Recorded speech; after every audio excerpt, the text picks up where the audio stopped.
Bulldog Nation, week 3. Let's go.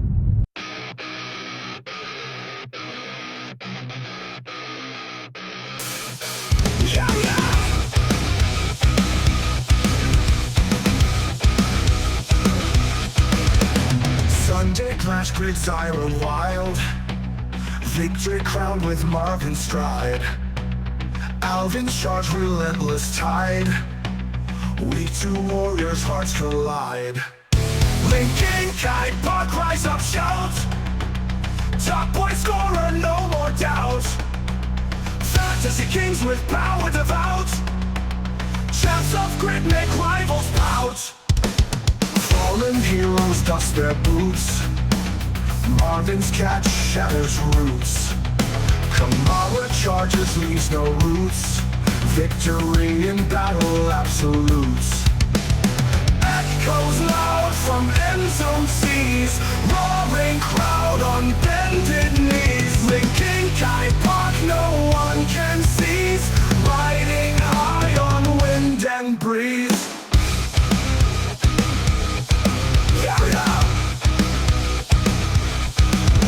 LinkinKaid Park rise up shout. Top point scorer no more doubt. Fantasy kings with power devout. Champs of grit make rivals pout. Blood and sweat on battlefield blazed. LinkinKaid Park in victory praised. Chain of wins rivals dazed. Under neon line streams raised.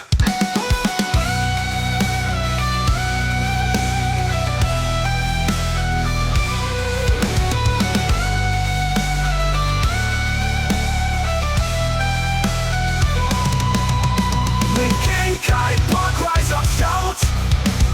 Top point scorer no more doubt. Fantasy kings with power devout. Champs of grit make rivals pout. What's up, Bulldog Nation? We're here for week 3 of the fantasy season, and week 2, exciting. Dave, the pooper of week 1, started from the bottom. Now we're here. Takes it to the top for week 2 points champion. His custom song, tried to keep it somewhat of a rock song on the theme of Linkin Park. I hope I did somewhat okay on that. Hope you liked it. And yeah, so Dave had a big turnaround, took down Corey this week. Sorry, Corey, had a rough week to face Dave's juggernaut week 2 lineup. Took down Corey with a 44-point Alvin Kamara MVP status right there. Marvin Harrison bounced back with a 29-point week, and Davante Adams also coming out of the woodwork with his 26-point week. So Dave, let's see if he can build on that momentum going into week 3. All right, the waiver wire last week. We had some people spending money, but on different guys. It was an active bidding week, but they were uncontested bids. The notable names that came off the waiver wire on Wednesday, I would say Carson Steele and Samaje Perine, with Kansas City's backfield in limbo right now with Pacheco going down. Steele goes for $27 to Corey, but Sean swoops in and takes Perine for free. And we'll see how that goes. But I'm personally, I think Perine might be the more fantasy relevant back. I mean, Steele's kind of an unknown, so we're not going to see until this week how his production shakes out. But we know what we can get with Perine, and he can catch the ball, and he can be like I would say maybe more like a McKinnon, like reliable, passing down back that, Mahomes has always relied on. So, and then Ty Chandler went for $14. Aaron Jones had his status a little bit questionable this week, but he's set to play today. But grabbing a running back that could start for $14, it's not a huge bid, but Ty Chandler is also a great handcuff to have. So Baker Mayfield goes for $10 to Sean.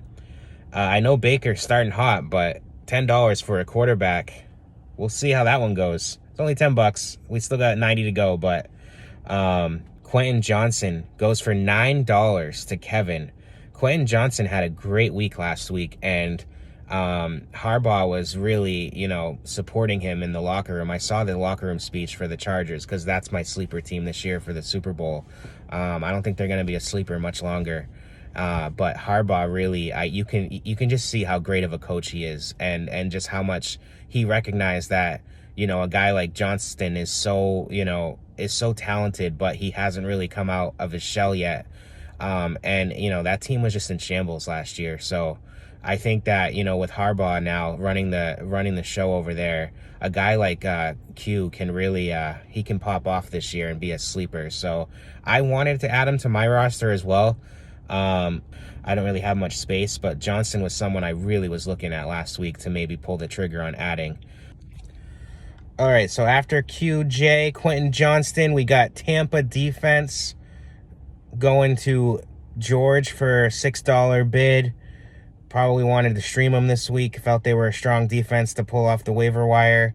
Defenses, I read about this strategy the other day where like someone was saying, would you rather just draft a powerhouse defense or use your fab throughout the season to get streaming defenses?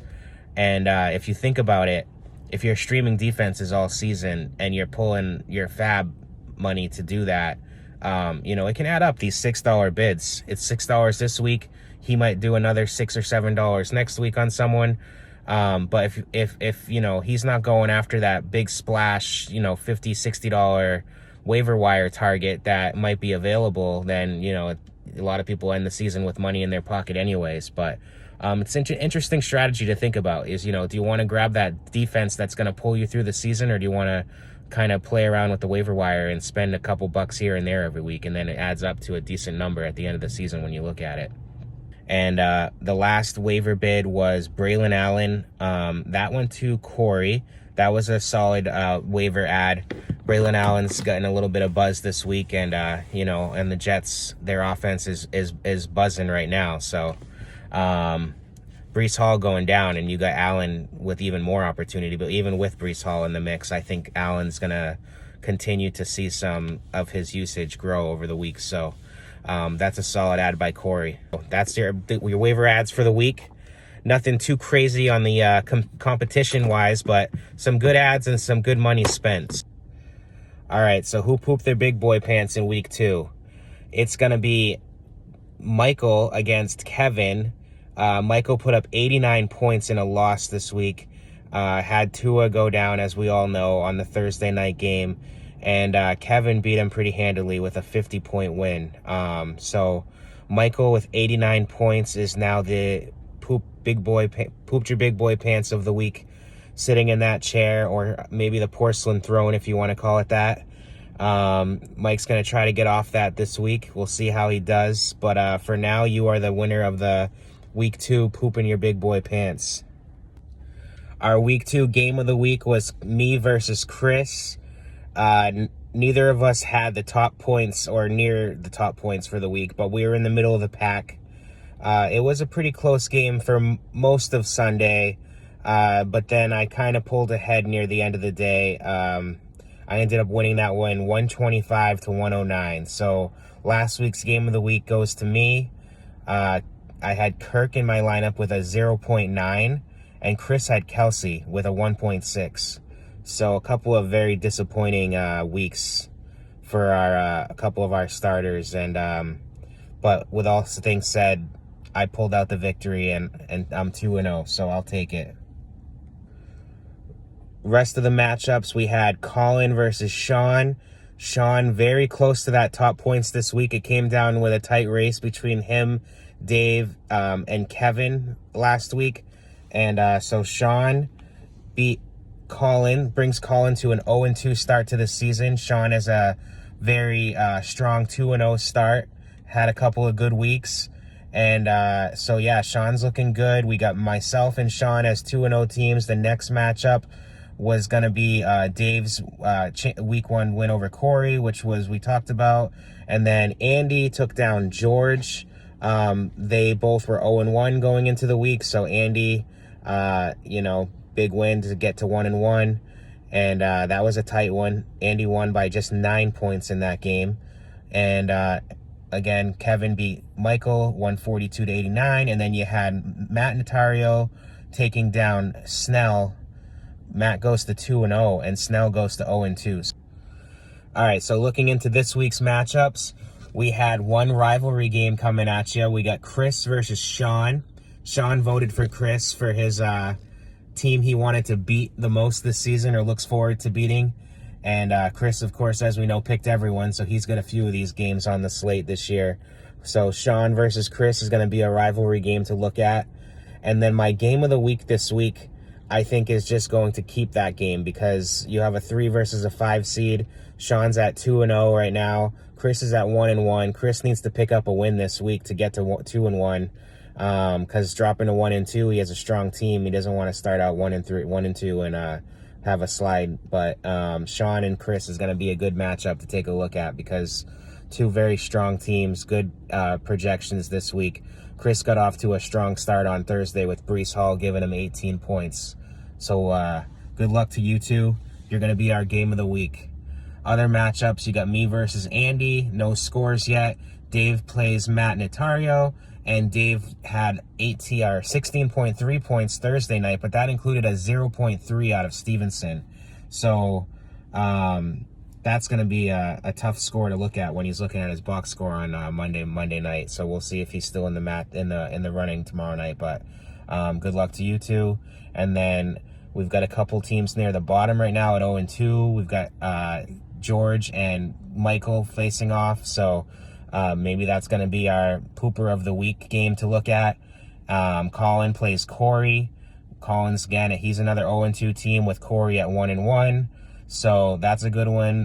One of those guys is going to, be either, Colin, again, 0-3, 1-2. These are the types of starts you don't want to have. So let's see if Colin can pull off a win and keep himself within reach. And then Corey, I don't know if you want to go 0-2 the past 2 weeks after what happened to you last week against Dave. That'll be rough. So that's going to be a good one to watch too. For an 0-2 versus a 1-1, that's a pretty good game of the week contender as well. And then you got Snell versus Kevin. Kevin 2-0, Snell 0-2. So that's another interesting one to watch. Their projections are pretty tight right now. Snell has a pretty strong projection right now for the week at 111. So we'll see. I think he's got a good team. I'm waiting for him to bust out, but I don't know if I want Stroud to do too well today against my Vikings, but I'll take an Aaron Jones performance for Snell. That'll be great. So that's our matchups this week. I think that's all I'm going to cover. We'll go over the pretty much a little bit more in detail maybe next week if I have more time, but shorter video is probably better anyways. All right, everybody. Good luck this week. Brian Bulldog, we reppin' black and gold. Fantasy league stories yet untold. Drafting madness, feel the rush unfold. Stealing all the sleeper picks, dynasties we mold. Quarterback in pocket, making moves bold. Wide receivers flashing, touchdowns in the cold. Talking smack in the chat, stories get sold. Yo, I'm the fantasy king, my strategy controlled. Fantasy football, we ballin' all day. Brian, you reppin', no time to play. Picking the elite, others in dismay. Bulldogs never quit, lead the way. Check the waiver wire, loading up my team. Black and gold dream, opponents wanna scream. Point by point, we climbing the scheme.